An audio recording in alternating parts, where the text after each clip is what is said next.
Deep in the jungles of the Philippine island of Lubang, long after the guns of World War II had fallen silent, a single soldier continued his war. Clad in a worn-out Japanese uniform, rifle in hand, he patrolled the foliage like a ghost from the past.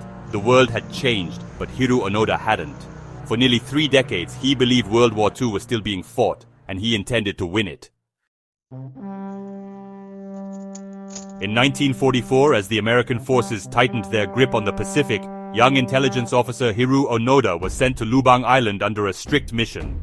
Conduct guerrilla warfare, destroy enemy infrastructure, and above all, never surrender. His orders were clear: hold out until the Imperial Army returned.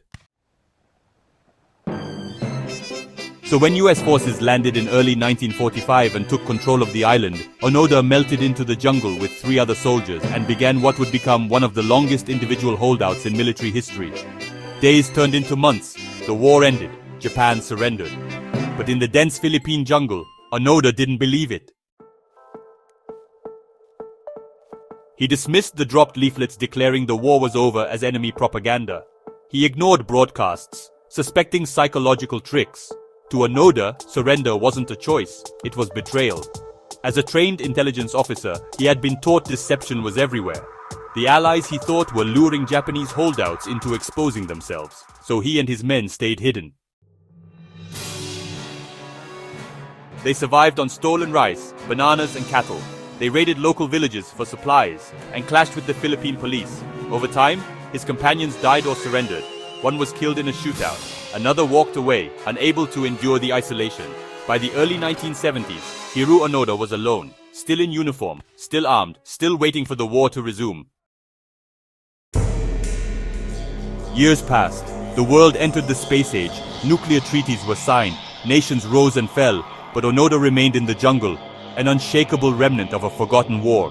His legend grew. Rumors spread of a Japanese soldier living in the forest. Expeditions were launched to find him. Family members begged him through loudspeakers to come home, but he refused. To Onoda, these were lies, nothing more than a long con from the enemy.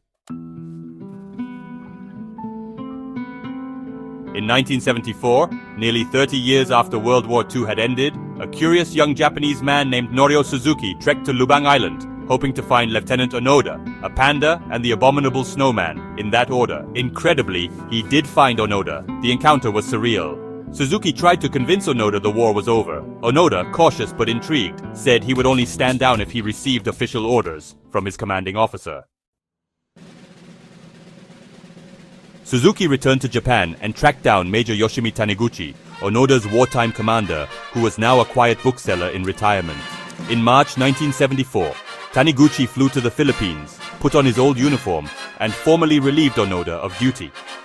Only then did Hiroo Onoda lay down his rifle. He saluted, bowed, and emerged from the jungle, thin, battle-worn, but with his pride intact.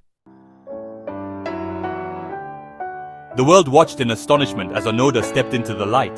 The man who had missed the atomic bomb, the moon landing, and nearly the entire Cold War was still mentally in 1945, yet he had survived. For 29 years, he had lived by his code, unwavering in loyalty to his emperor, his mission, and the ghost of an empire that no longer existed.